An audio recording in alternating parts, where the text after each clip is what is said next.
जिस वीडियो का आपको इंतजार था फाइनली वो आ चुका है। आपको अगर 16 फरवरी को हिंदी का पेपर देना है तो आज के इस वीडियो में मात्र 10 मिनट में आप अपने पूरे हिंदी की तैयारी कर सकते हो। अगर अभी तक आपने कुछ भी पढ़ाई नहीं किया है, जितने भी स्टूडेंट इस वीडियो को देख रहे हैं, एक एक टॉपिक का गजब गजब ट्रिक आपके लिए लेकर आया गया है, ताकि आप, अगर आपके पास एक दिन भी बचा है तो आप अपनी पूरी तैयारी इस ब्रह्मास्त्र वीडियो से कर सकते हो। जितने भी स्टूडेंट इस वीडियो को देख रहे हैं, वीडियो को शुरू से अंत तक जरूर देखना, क्योंकि ये वीडियो आप उस चैनल पर देख रहे हो जो यूपी बोर्ड का पिछले 3 साल से टॉपर दे रहा है और 12 लाख स्टूडेंट इस चैनल से जुड़े हैं। तो आपसे रिक्वेस्ट है, इस वीडियो को शुरू से अंत तक जरूर देखना। इस वीडियो को बनाने के पीछे बहुत मेहनत लगा है, तो सबसे पहले इस वीडियो को लाइक कर दो। अभी तक आपने कुछ भी पढ़ाई नहीं किया तो सबसे पहले आपको निबंध को तैयार करना है, जो 9 मार्क्स का आएगा। सबसे पहले निबंध को बनाकर लिखना है। आप इसे याद तो कर नहीं सकते हो। आपके पास 5 निबंध मिलेगा और इसमें से सिर्फ आपको एक करना है। तो इसमें से कोई ऐसा एक टॉपिक होगा जिसके बारे में आप जानते होगे, तो आपको निबंध जो भी टॉपिक पर आप लिख रहे हो उसको कहानी की तरह नहीं लिख रहा है। और सेकंड, इसमें सबसे पहले आपको 4 से 5 सब हेडिंग बनाना है, जो आपके निबंध का टॉपिक आपने चूज किया है उसी से मिलता जुलता हो। अब आप बोलोगे सर हम किस किस टॉपिक को थोड़ा बहुत तैयार कर ले, तो अगर आप क्लास 12 के स्टूडेंट हो तो आप बेरोजगारी पर तैयार कर लो, आतंकवाद पर तैयार कर लो, वृक्षारोपण का महत्व, विद्यार्थी और राजनीति, और देश की समृद्धि और विकास में समाचार पत्रों की भूमिका। ये 5 टॉपिक आपके लिए वेरी वेरी इंपॉर्टेंट है। इसमें आप दहेज प्रथा को भी एक बार देख लेना, उसके सब हेडिंग को, ठीक है। और वहीं अगर आप क्लास 10 के स्टूडेंट हो तो 10th वालों के लिए पर्यावरण संरक्षण के उपाय, आतंकवाद, जनसंख्या और नारी सशक्तिकरण, इन टॉपिक की आपको सब हेडिंग देख लेना है कि क्या क्या सब हेडिंग इसमें आप बना सकते हो। बाकी आपको निबंध को बनाकर लिखना है। तो पहला आपका 9 नंबर यहां से तैयार हो जाएगा। सेकंड, आपको आ जाना है अपने खंडकाओं में, ठीक है। आपके हर जिले में अलग अलग खंडकाव होते हैं, जिसमें से 2 ऑप्शन रहेगा, एक करना है, ठीक है। तो खंडकाव जो भी आपके जिले में है, उस खंडकाव का कथानक या कथा वस्तु अपने शब्दों में आप तैयार कर लो, 80 शब्दों में, या फिर आप उस खंडकाव का प्रमुख पात्र का चरित्र चित्रण, जो भी उस खंडकाव में प्रमुख पात्र है उसका चरित्र चित्रण आप तैयार कर लो। ये दोनों में से कोई एक तैयार कर लो, आपका खंडकाव वाला क्वेश्चन हो जाएगा। और इसको आपको क्वेश्चन बैंक से तैयार कर लेना है। मुश्किल से आपको 20 मिनट लगेंगे इसको तैयार करने में। क्लियर है। निबंध के बाद आपको सबसे पहले खंडकाव को तैयार कर लेना है, जिसमें आपको बहुत दिमाग नहीं लगाना है, सिर्फ 2 बता रहा हूं, इसी को आपको तैयार कर लेना है। क्लियर है, जो भी आपके जिले में हो। अब जो तीसरा टॉपिक आपको तैयार करना है, सबसे पहले जीवन परिचय और साहित्यिक परिचय। आपका लेखक और कवि का आएगा, 3-3 ऑप्शन रहेगा, जिसमें से एक करना है। अब सबसे इंपॉर्टेंट काम कि मैं जो लेखक और कवि अभी आपको बता रहा हूं, इनकी रचनाएं सबसे पहले आप तैयार कर लो, क्योंकि रचनाएं आप बनाकर नहीं लिख सकते हो। इनका जन्म और माता पिता का नाम, बाकी चीजें तो आप बनाकर भी लिख सकते हो। तो जितने भी 12th के स्टूडेंट देख रहे हैं, मैं आपको कुछ लेखक और कवि का बता रहा हूं, जिनका आप सबसे पहले नाम, जन्म स्थान, माता पिता का नाम और इनकी प्रमुख रचनाएं तैयार कर लो। आचार्य हजारी प्रसाद द्विवेदी, डॉक्टर APJ अब्दुल कलाम और वासुदेव शरण अग्रवाल, इन तीनों की रचनाएं, नाम, जन्म स्थान, माता पिता का नाम, एटलीस्ट इतना तैयार कर लो। उसके बाद कवि में आप मैथिली शरण गुप्त, सुमित्रानंद पंत और रामधारी सिंह दिनकर, इन तीनों की आप रचनाएं, जन्म, माता पिता का नाम और कुछ अगर इनके जीवन में महत्वपूर्ण चीजें हुई हैं तो उनको। और 10th के स्टूडेंट के लिए, लेखक के लिए डॉक्टर राजेंद्र प्रसाद, जयशंकर प्रसाद, आचार्य रामचंद्र शुक्ल, ये तीनों का आपको तैयार करना है। और गोस्वामी तुलसीदास, सुमित्रानंद पंत, सूरदास और महादेवी वर्मा, इन कवियों का आप जीवन परिचय, यानी आपको इन जितने भी लेखक और कवि का बताया हूं, इनका ये 4 पॉइंट आपको तैयार करना है अभी क्वेश्चन बैंक में देखकर। नाम, जन्म, जन्म स्थान, माता पिता का नाम, पुरस्कार, रचनाएं, मृत्यु, ये पॉइंट आपको तैयार रहेंगे। बाकी आप बनाकर भी लिख सकते हो, और बनाकर कैसे लिखना है वो मैं अभी आपको लास्ट में एक एक टॉपिक बता रहा हूं, ठीक है। तो ये सबसे पहले आपको 10 नंबर दिला देंगे। उसके बाद आपको आ जाना है रस, छंद, अलंकार पर। ये आप आपको 6 मार्क्स दिलाएगा। जैसे आपको पूछ लेगा यहाँ पर क्वेश्चन में कि वीर रस अथवा हास्यरस का स्थायी भाव के साथ उदाहरण अथवा परिभाषा लिखिए, श्लेष अथवा उत्प्रेक्षा अलंकार का लक्षण अथवा उदाहरण लिखिए, दोहा अथवा सोटा छंद का मात्रा सहित लक्षण तथा उदाहरण लिखिए। 10th में ये एमसीक्यू में आएगा। तो सबसे पहले आप अपने क्वेश्चन बैंक पे आओ, वहां पर आप रस छंद अलंकार की परिभाषा और एक एक उदाहरण तैयार कर लो जो आपको 6 नंबर दिला देगा। इस हिंदी के पेपर में सबसे कठिन गद्यांश पदांश है, आपका हिंदी में भी आएगा और संस्कृत का भी करने का आएगा, और इसको बहुत ही ध्यान पूर्वक मैंने आपके छाट कर लेकर आया ताकि जो स्टूडेंट अभी तक कुछ भी नहीं पढ़ाई किए वो भी इन क्वेश्चन को कर सके। तो बहुत ही ध्यान से समझना, ये समझ गए तो आपका 30 से 35 नंबर का काम हो जाएगा। जैसे गद्यांश और पदांश में 12th की बात करें तो गद्य में आपका 4 लेसन है और पद्य में टोटल आपका 7 चैप्टर है। ठीक है, तो सबसे पहले गद्य और पद्य के जितने भी पाठ के नाम है, ठीक है, उनको आप तैयार कर लो, वह लेखक के नाम तैयार कर लो। अब संस्कृत वाले में आपको लेखक का नाम नहीं तैयार करना है, इसमें सिर्फ आपको संदर्भ लिखना है। तो आप उसमें क्या लिख सकते हो कि प्रस्तुत गद्यांश या पदांश हमारी पाठ पुस्तक संस्कृत दिशा के इस पाठ से लिया गया। तो ये 6 चैप्टर का आप नाम तैयार कर लो। उसके बाद 10th वालों में गद्य में 4 चैप्टर, काव्य में 12 और 7 चैप्टर संस्कृत में। तो गद्य में सेम पाठ का नाम और लेखक का नाम तैयार कर लो, और संस्कृत में ये आपके संस्कृत खंड से लिया गया पाठ का नाम। अब आपको किन किन चैप्टर पर विशेष ध्यान देना है, अगर इन चैप्टर को तैयार कर लिए तो आप बनाकर भी लिख सकते हो। वो कैसे?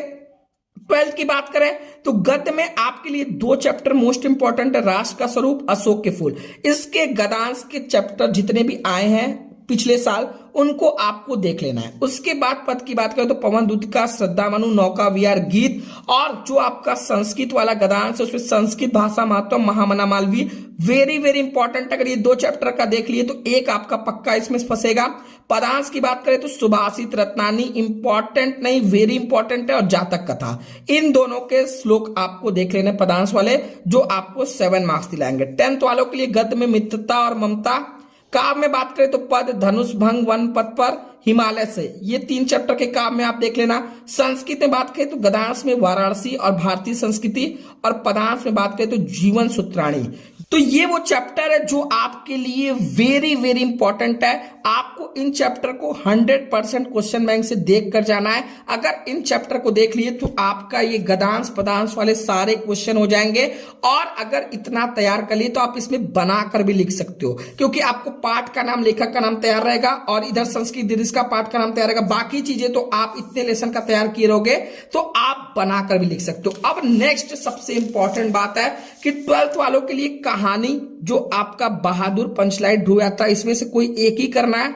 तो इस कहानी का कथा वस्तु या उद्देश्य पर प्रकाश डालने के लिए आता है, तो कोई भी एक कहानी को आप सिंपली क्वेश्चन बैंक से तैयार कर लो, जो आपको 5 नंबर दिला देगा। अब जो सबसे इंपॉर्टेंट है, पत्र में काफी समस्या है, सर कौन सा पत्र तैयार करें, तो 2 पत्र बता रहा हूं, बस इन्हीं 2 को तैयार कर लो। एक आपके पेपर में 16 फरवरी को छप कर आएगा। पहला, बैंक में खाता खोलने के लिए तैयार कर लो, बैंक प्रबंधक को लिखने के लिए, या बैंक में पढ़ने के लिए आपको, या फिर किसी व्यवसाय के लिए लोन चाहिए, उसको आप किस तरीके से लिखोगे बैंक प्रबंधक को, उसको आप देख लो।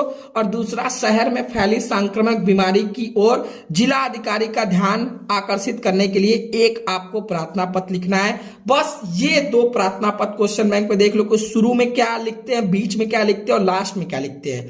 क्लियर है? उसके बाद 10th वाले तो कोई एक श्लोक तैयार कर लो, और संस्कृत में जो आपका प्रश्न उत्तर 4 मार्क्स का आएगा, उसके लिए आप क्वेश्चन बैंक में जो क्वेश्चन आंसर दिया संस्कृत का, सिर्फ आप वो कर लो, वो आपके लिए सफिशिएंट है। अब बाद आप तैयारी कर लो हिंदी व्याकरण की। हिंदी व्याकरण में सबसे पहले मुहावरे और वाक्य प्रयोग आएंगे। तो जैसे यहां पर आप देख रहे हो, आपको 4 ऑप्शन देगा जिसमें से एक करना है, ठीक है। तो इसमें सबसे पहले किसी एक का अर्थ लिखना है, वाक्य प्रयोग करना है। तो इसमें से आप बहुत आराम से वाक्य प्रयोग कर सकते हो। उसके बाद आपका संधि विच्छेद आएगा, जैसे तथापि का संधि विच्छेद, तथा प्लस अपि, परमेश्वर का परम प्लस ईश्वर, ठीक है। अब यहां पर शब्दों की विभक्ति और वचन के लिए आएगा, फिर निम्नलिखित शब्द युग्मों का सही अर्थ चयन करके लिखने के लिए आएगा, ठीक है। तो जैसे यहां पर फिर उसके बाद निम्नलिखित शब्दों में से किसी एक शब्द के 2 अर्थ लिखिए। 4 ऑप्शन दिया है, किसी अंबर, पट, विधि, ना, कोई एक ही करना है, ठीक है। पर्यायवाची आप आराम से कर सकते हो। उसके बाद निम्नलिखित वाक्यांशों के लिए किसी एक, जो आंखों के सामने प्रत्यक्ष जानने की इच्छा रखने वाले को जिज्ञासु, ये पूछेगा। इसके बाद लास्ट क्वेश्चन इसमें देगा, निम्नलिखित में से किन्हीं 2 वाक्यों को शुद्ध करना रहेगा। 4 वाक्य दिया रहेगा जिसमें से 2 वाक्य को आपको शुद्ध करना है। तो सबसे पहले हिंदी व्याकरण के लिए आपको बहुत ज्यादा मेहनत करने की जरूरत नहीं है। मैंने एक वीडियो बनाया है, 3 साल के जितने भी क्वेश्चन है उसको आप तैयार कर लो।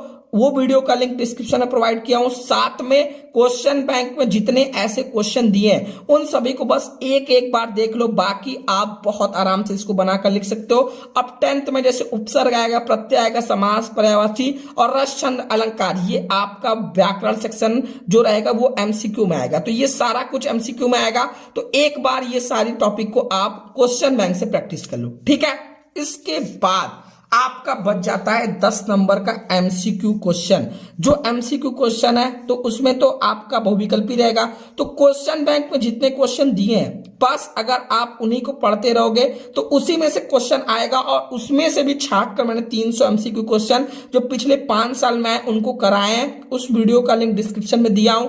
उस 300 क्वेश्चन को आप तैयार कर लो, बाकी क्वेश्चन बैंक से पढ़ते रहो, आपका काम एमसीक्यू में हो जाएगा।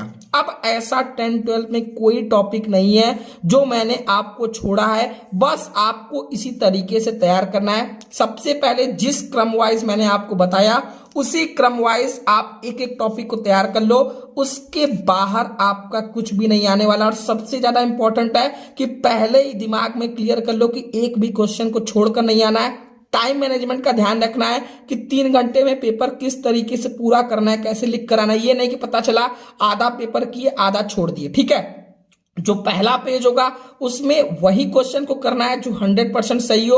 और जो प्रश्न जितना बोला है, जैसे ग्रामर में अगर एक पर्यायवाची लिखने के लिए बोला है या फिर एक उदाहरण बोला है तो या 80 वर्ड में बोला है, तो ये सारे पॉइंट को आपको ध्यान में रखना है। ये नहीं कि आप कहानी की तरह 6-7 पेज का आप ऐसे लिख कर आ रहे हो। जितने वर्ड में बोला है उतने ही वर्ड में करना है। देखो इजी तो सभी टॉपिक है, बस आपको जिस तरीके से मैंने बताया उसी तरीके से आपको मेहनत करना है।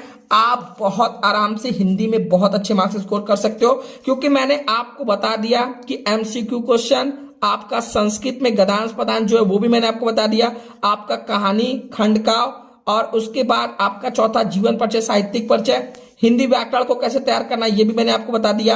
आपका एक भी टॉपिक नहीं छूट रहा है। जितने भी स्टूडेंट इस वीडियो को देख रहे हैं, डिस्क्रिप्शन में मैंने आपके टोटल 12th में 14 प्रश्न आएंगे और 10th में आपका टोटल 9 प्रश्न आएगा। तो इसके लिए मैंने 14 टॉपिक का एक एक वीडियो बनाया है, जिसका वीडियो का लिंक डिस्क्रिप्शन में दिया है। अगर मैंने पत्र जैसे आपको 2 बताया कि पत्र को किस तरीके से लिखना है, क्या फॉर्मेट होगा, एसे को कैसे लिखना है, हिंदी व्याकरण एमसीक्यू, सब कुछ मैंने आपको कराया है। और ये 9 क्वेश्चन का। तो अगर आपके पास टाइम बचा है तो सिर्फ अगर आप इस वीडियो को देख लेते हो तो भी आपका काम हो जाएगा। जितने भी स्टूडेंट इस वीडियो को देख रहे हैं, अगर अभी तक आपकी तैयारी नहीं हुई है तो आप इधर उधर भटकने से अच्छा शुभम क्लासेस का ब्रह्मास्त्र बैच ज्वाइन कर सकते हो, जिसमें आपकी कंप्लीट तैयारी कराई जाएगी आखिरी एग्जाम तक, जिसकी अभी फीस सिर्फ 199 रुपए। तो आपको जुड़ना है तो आप direct Shubham classes app download करके जुड़ सकते हो, जहां पर आपको notes, videos, important question, last 3 साल का पेपर और मॉडल पेपर प्रोवाइड किया जाएंगे, जो आपकी यूपी बोर्ड एग्जाम के लिए बहुत ही महत्वपूर्ण है।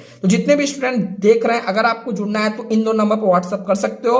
और मैंने सभी वीडियो का लिंक डिस्क्रिप्शन में आपको प्रोवाइड किया है, ताकि आप एक एक टॉपिक की तैयारी कर सको। तो अब आपके हाथ में है कि आप तैयारी करते हो या इसी तरीके से जाने देते हो। आज के लिए इतना ही। सभी को मेरी तरफ से ऑल द बेस्ट है। जितना भी टाइम आपके पास बचा है उसमें आप अपना 100% दो, ताकि आपके रिजल्ट वाले दिन आपका और आपके पेरेंट्स का चेहरा खुशी से खिल उठे। तो जितने भी स्टूडेंट इस वीडियो को देख रहे हैं, वीडियो को लाइक कर देना, चैनल पर ना तो सब्सक्राइब कर देना। आज के लिए इतना ही, मिलते हैं नेक्स्ट वीडियो में, तब तक के लिए जय हिंद, जय भारत।